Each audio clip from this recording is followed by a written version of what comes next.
Great morning, everyone, and welcome to yet another episode of Thank God for Monday. I'm Brother Greg Cellini of the Franciscan Brothers of Brooklyn and the Office of Mission, Ministry, and Interfaith Dialogue at St. Francis College in beautiful Brooklyn, New York. My great pleasure to be back again with you today. The purpose of our show, Thank God for Monday, is to inspire you, our audience, to take personal responsibility for your professional satisfaction. We want to provide you hope, healing, and peace in these unprecedented, turbulent, uncertain times.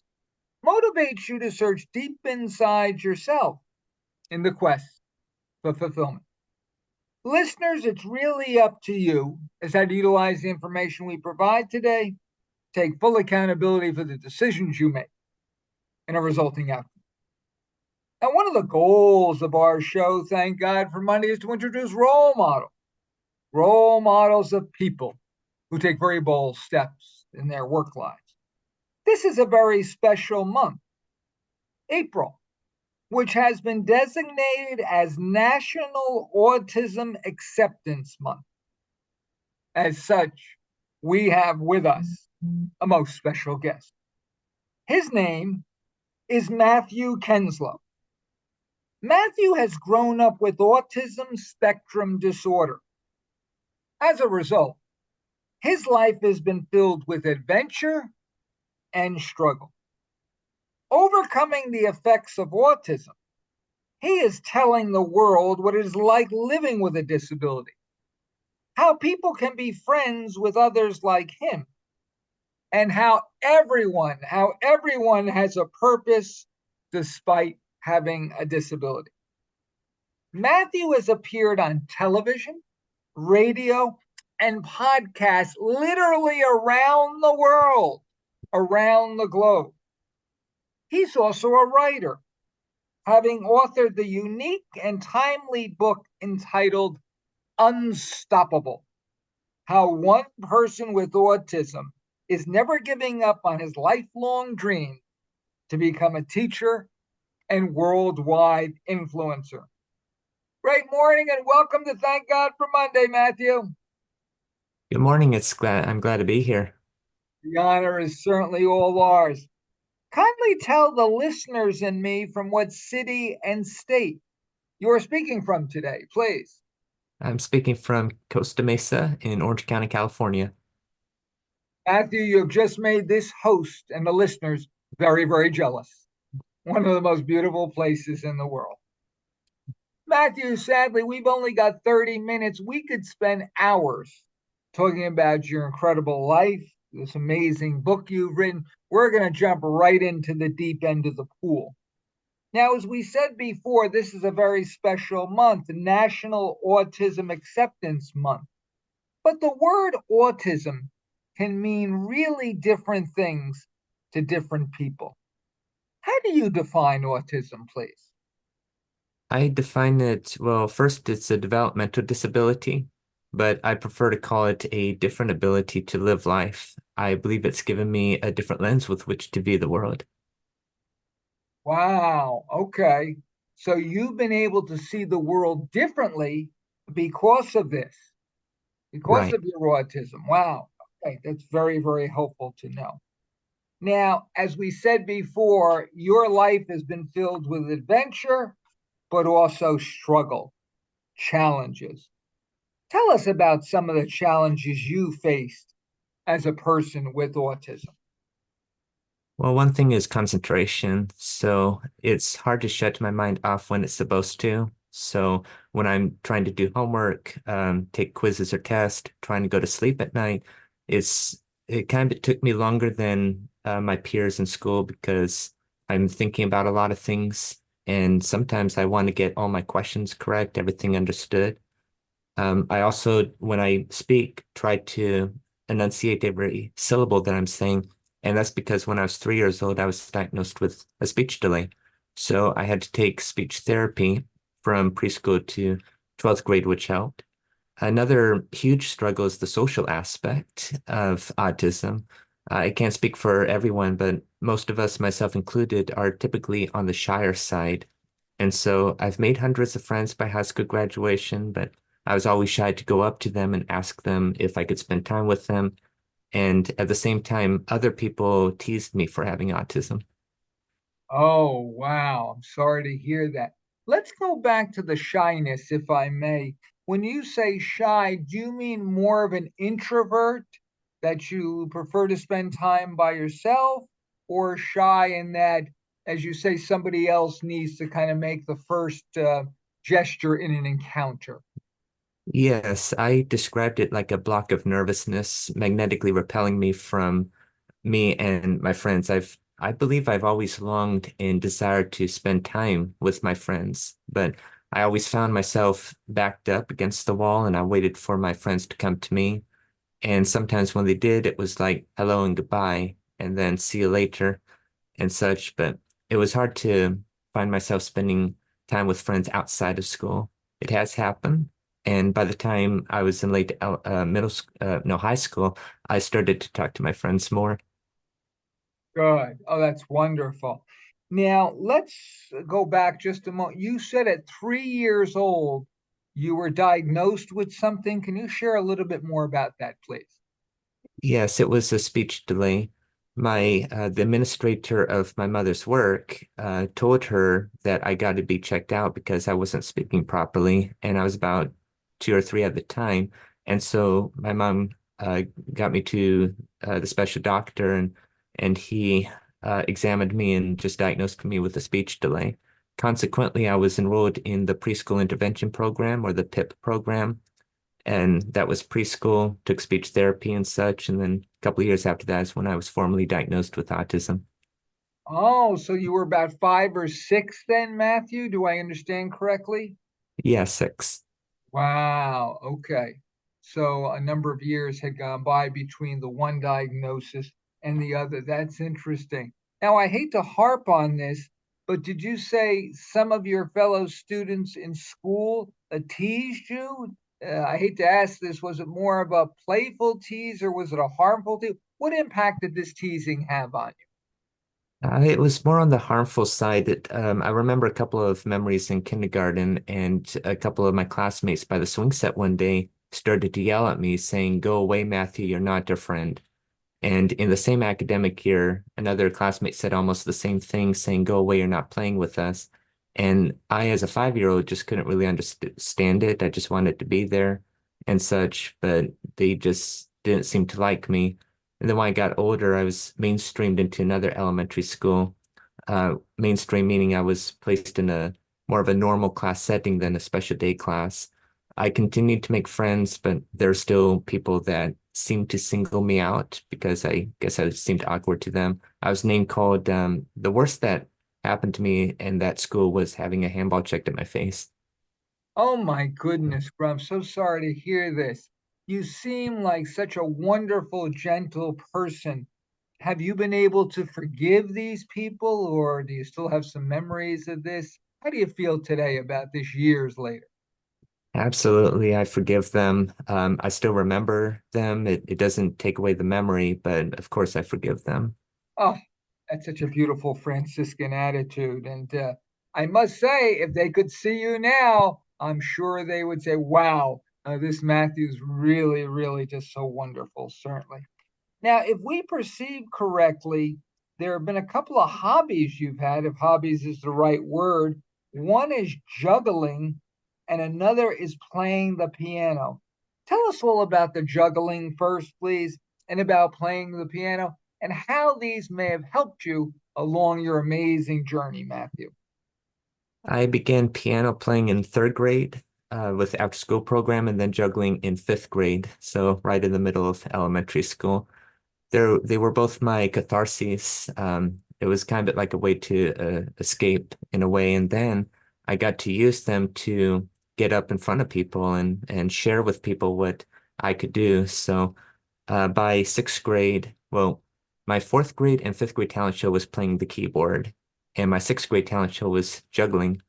And I got up to 4 because the principal encouraged me, you should juggle 4. And so I practiced and I did. Wow. Tell us more about this juggling. Did you say four? You were Y- juggling four balls? By 11 years old, yeah. My gosh, that must have taken an awful lot of practice. It did. In fact, I started with one. I mean, the bare minimum. I started with one, then two, then three, then two in one hand, then two in my non-dominant hand, my left hand, and then four. Wow. I'd be very curious. What was the reaction? What was the response of your fellow students, teachers, faculty, administration when they saw you doing this? They just all loved it, and sometimes crowded around me. Not like a big crowd, but they just loved watching it.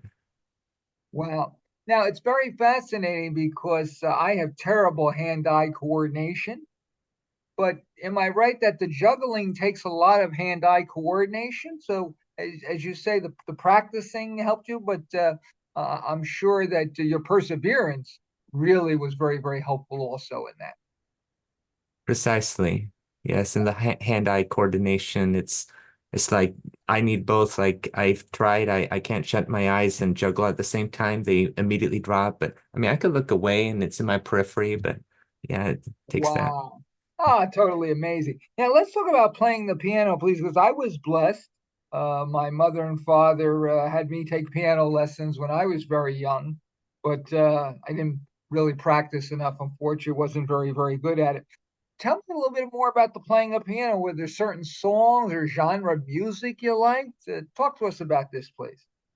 Yes, I when I first took keyboard lessons, they had like a whole list of popular songs for us to practice, and it was more like the basics. And then I took them home, and I had a keyboard at home, thanks to a Christmas present, and I just practice and retaught myself. So I think everything is predominantly self-taught after knowing the basics, and Wow. I just liked a variety of genres such as patriotic nursery rhymes, and even to this day, a lot of hymns and carols. Some praise songs, but I love the hymns and carols. Oh, that's awesome. Now, do you still play the piano occasionally or more than occasionally? Yes, I do worship at my local church. I play the keys. Oh, wow. How you integrated your faith into your playing a piano. That's magnificent. Now, tell us a little bit more, please. So you go to high school and then you make a decision, and do you choose to go to college at that point? Yeah, right away. Now, which college did you attend, Matthew? What did you study there? I went to Orange Coast College. It's a 2-year college, but I spent 5 years there. But the first half was like an undeclared major. I know I wanted to get into teaching. I thought I wanted to get into medical at the same time. So Uh, I was just getting my core curriculum out of the way. And then from like 2015 to 2018, that's when I did like the heavy math and science there. And I ended up getting a associate's degree in chemistry. And then from there wow. went on to Vanguard University for the rest of my undergrad. Oh, that's terrific. It's fascinating because I believe I've shared with our thank God for listeners over the years. It took me 8 years to graduate Seton Hall, but nobody asked me how long it took, certainly. Took some perseverance. I'm sure on your end it took some perseverance as well, but you made and graduated. That is so wonderful. Were there some things in college? I know you were juggling and playing the piano. Were there some other things in college that helped you succeed, that helped you to finish like a champion that you did, sir? Yes, I would have to say the camaraderie with my classmates and professors and being able to talk to my professors really gave me that boost. But also, I was part of they call it the Disabled Services, or DSPS, that allowed me to have extra time taking tests and exams. That was really needed in my case because, again, it takes longer for me to accomplish those things. Sure. So if I understand correctly, because I'm in higher education, we would call them here in New York State accommodations. Is that a similar term that's used out there? Whereas you might need a little more time to finish a test, or you might need a note taker to be in class with you, or something to that nature. And kudos to you for taking full advantage of those. And this is something that the listeners really, anybody who is eligible for those accommodations, Please, please, please take full advantage of them. Because I've known some students who were eligible and chose not to, but it's okay if you need a little extra time. It's okay if you need help. All of us at times in our lives need hands up. And certainly, I know I've done many, many times. And anyone who does as well, certainly, please take full advantage of them, like Matthew did. So now, Matthew, I understand naturally you're a writer. I talked about this before. You wrote a first book, Juggling the Issues. When did you write this, and why did you decide to write this great book, Juggling the Issues? I've started writing it in like the summer of 2016, and then I picked it back up a year later in 2017. Took a couple of months total to get it finished. I went to my agent and he put it to various publishing houses. One came back, and long story short, in 2019, I got my first book published. Wow, congratulations. So, why did you decide to write this book? It's got a great title, Juggling the Issues. What was the motivation, please, Matt? I just wanted to get out there and help as many people as possible in understanding from a firsthand perspective. And it was also cathartic to get my thoughts and ideas on paper. Wow. Okay, so I'm sorry about this. I did not see this first book. I've looked through Naturally Unstoppable, and we'll talk about that momentarily. But this first book, Juggling the Issues, it was not about juggling then, juggling as in how to juggle four balls at the same time. Tell us more about what this book was about, please. Right. It's kind of like have that double entendre to it. I did talk about juggling and playing piano, how they were catharses for me, but at the same time, it was like, you know, the book is set up as like a series of short stories. Like it could be read in any order. And like one Oh, chapter could be all about changes, another one could be about the speech delay I had and such. And then there's other chapters about some things or ministries that helped me, like the Royal Ranger program. oh, that's terrific. I've written one book only compared to you. You've written two, and the process was pretty grueling at times. How did you find the process, especially that initial book, Matthew? The writing was very, very easy. I always loved to write. It was the publishing process that was grueling for me because it took long and longer than expected. Yeah, it's not easy sometimes, especially today, to find a real good publisher. You've always liked to write, Matthew, since you were young. Share with us a little bit about your writing, please. Yes, at least 6 years old, 6 or 7. And back then, I used to be disciplined for writing too much. And if I Oh, tried to turn the page and write some more, the teacher said that the person sitting next to me has the task to confiscate my pencil if that happens. And then in high school, I written, it was creative writing.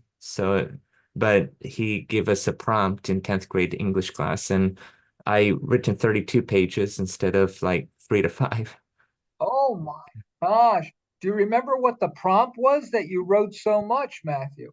Yeah, it was take a real thing that happened in your life and fictionalize it. So once it's creative writing, I just went overboard. Wow. Oh, that is terrific.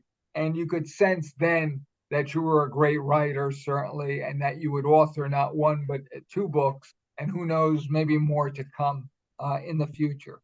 Now, it's very interesting. You're now 27, roughly. Is that right, Matthew? 28. 28, I'm sorry. Okay. So your generation is really the social media generation.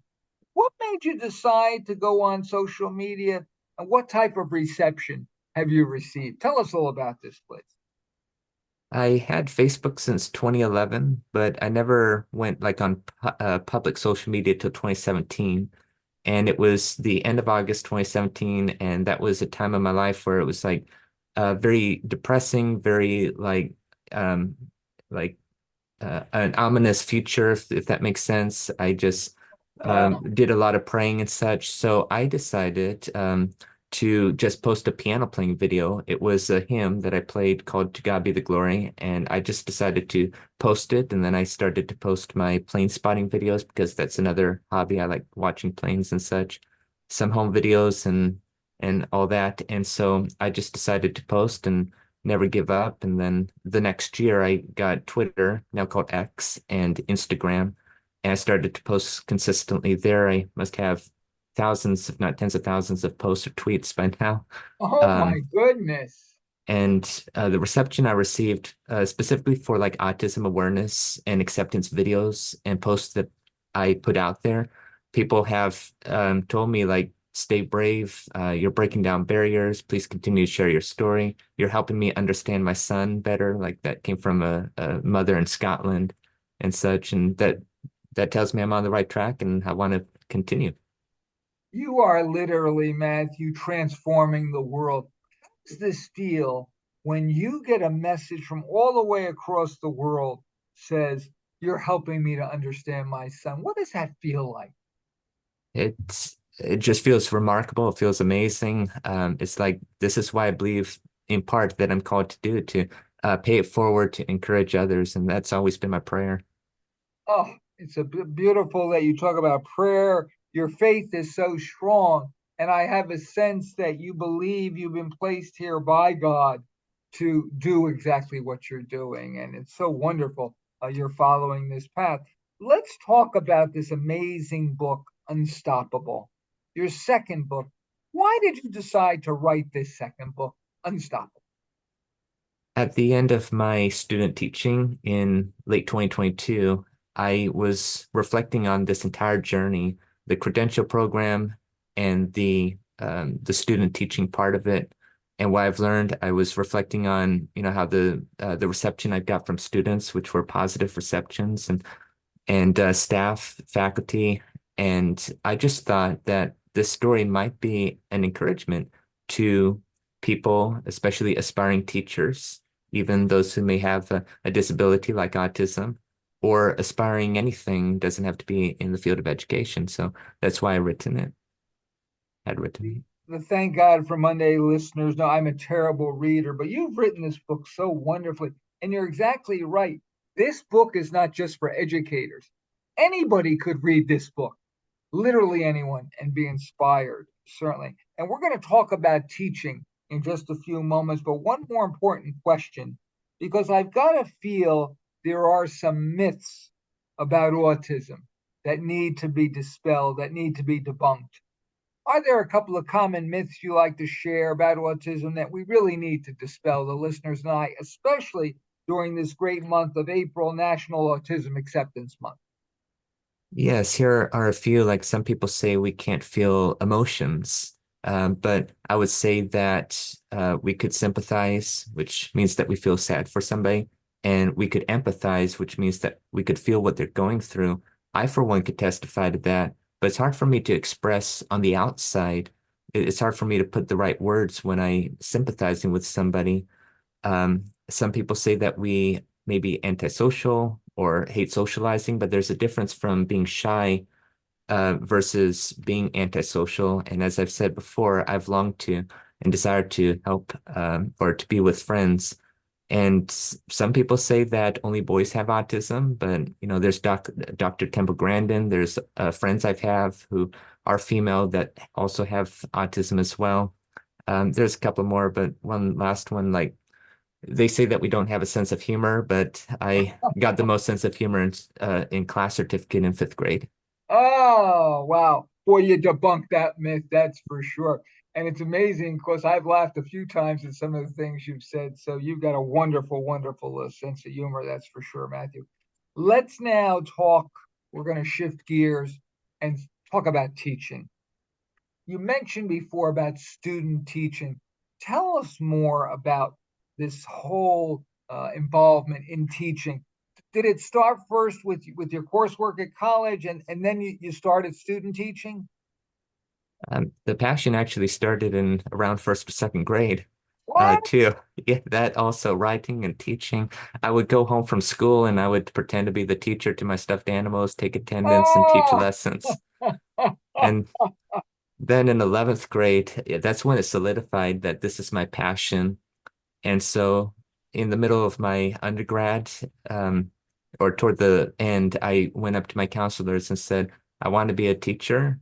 long story short, and they introduced me to the credential program. I took a like an orientation and interview, and I got in. Wow, congratulations. Tell us, what is this credential program about? Was this something at school? Was it involving student teaching? Was it a combination of both? Tell us all about this, please. It was a combination. It was the credential program had like classroom teaching and student teaching. So they taught us teaching candidates how to teach and effective methods of today and different philosophies of teaching. And then we went into the classroom and then had like the clinical practice. Minimum was 600 hours. I just exceeded a little bit above that, like 602.5 hours. Oh my gosh, did you say 600 hours? That's a lot of hours. Yeah, and I accomplished that from like January to November 2022. Wow, congratulations. That's amazing, certainly. So now, did this then qualify you to get your degree in teaching? Is that the degree you ended up receiving from the college? Yeah, it's called a credential though, not Okay. a degree, but I got a full math teaching credential from the state of California. Wow. Oh, that is absolutely awesome, certainly. Now, do I perceive, and what year was that you got this credential, please, Matthew? I did my student teaching in 2022. I officially got the credential on January 6, 2023. Wow. So just about over a year ago. That's wonderful. Now, did I hear correctly? Have you been student teaching since that time or in Uh, between somehow? Substitute teaching. I'm sorry, not student teaching, substitute teaching. Yeah, in fact, the reason I am a substitute teacher is because of the credential program. My mentor teacher, the person whose classroom I went in and she taught me and helped me out, she suggested I also become a substitute, and that's how that got started. So that was March 2022, and I've been subbing ever since. Wow. Oh, that's wonderful. How do you like substitute teaching? It's amazing, about 99% of it, but I love it. It's my passion, what gets me out of bed in the morning. Oh, that's terrific. Sadly, we've only got about 5 minutes, Matthew. We could really talk all day, but I've still got some important questions to ask you. I have to ask you this if you don't mind. What's been the reception, students, parents, staff, as a substitute teacher with autism? A lot of people, I found a lot of acceptance, not just awareness. While I was student teaching there, like sometimes I had to apologize and I made like a little mistake in teaching. One student said, "Oh, it's okay, Mr. Kenslow. We know that you're just learning. You're still learning and such." Oh, how Then beautiful. and then when I go out on campus or even in the neighborhood, a lot of people say, "Hi, Mr. Kenslow" and such. And then there's a parent I ran into at a Target. She recognized me as being the person who subbed for her daughter, and she told me that her daughter was very encouraged because she has autism too, and now she has the faith to do anything. Oh, you are a role model for the world, Matthew. This is just amazing. Now, do you have any tips or advice for people here in April of 2024, especially those who may have a disability? One of my number one advice that I give is don't allow any label, whether it's autism or any label, to have the prerogative to stop you or to slow you down. I believe that disability or not, anybody can do whatever they set their heart to mind to do, not allowing what people say or think of them to cause them to quit. Setting standards based on your own self and not on other people. So it's okay to look at professionals, be influenced by them, but don't try to be them because you have a unique calling. Oh, that is amazing. One of the things of being in higher education, sometimes the students tell me that when they look at social media, they get a little depressed at times because there's so many wonderful people out there and they're seeing the best of everyone. But as you said, we need to be the best of ourselves and not Yes. worry about it. Sounds like how others are doing and what they're accomplishing. All we can do is accomplish what we can accomplish. So, oh, what great advice, certainly. You've accomplished so much in your 27 years, Matthew. Maybe this is a silly question. Any plans moving forward now? Yeah, my number one goal is to be a teacher, math teacher, maybe in the next few years.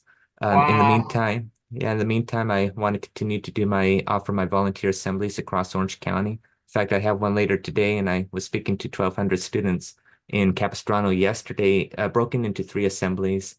And what's placed on my heart is to do more of these, and I love it and encourage it. I'm thinking about being like asking Vanguard if they have like an adjunct professor job in mathematics for the next few years, just maybe one class I could teach on the side. Oh my goodness. Now, did you just say you are speaking to assemblies that may have 400 people in them? Yeah, between 400 and 600 people at a time Oh, sometimes. Other times just like 200. don't you get nervous going to speak to groups of that size? Not anymore. Oh, oh my goodness. Absolutely amazing. Matthew, we've saved the most important question for last. Where can people purchase a copy of this amazing book, Unstoppable? How can they best follow you, please? They could purchase it on Amazon or Barnes& Noble. I would type up like Unstoppable Matthew Kenslow or Unstoppable Kenslow because there's a lot of books called Unstoppable. Apparently, on social media, it's mostly like my name, Matthew Kenslow, and that's YouTube, Instagram, LinkedIn, X, and TikTok. Listeners, no excuse. Matthew Kenslow, all over the place. His book is all over the place. Let me give you the spelling of his name: Matthew Kenslow.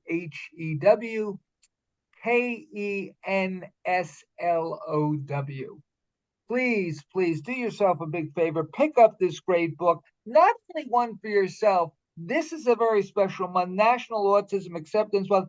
Pick up a bunch and share the good. We got a great Franciscan with us today. He came on, he shared the good. He didn't have to write this book. He could have held on to all this greatness. No, what did he do? He wrote this book. He shared it on Thank God for Monday today.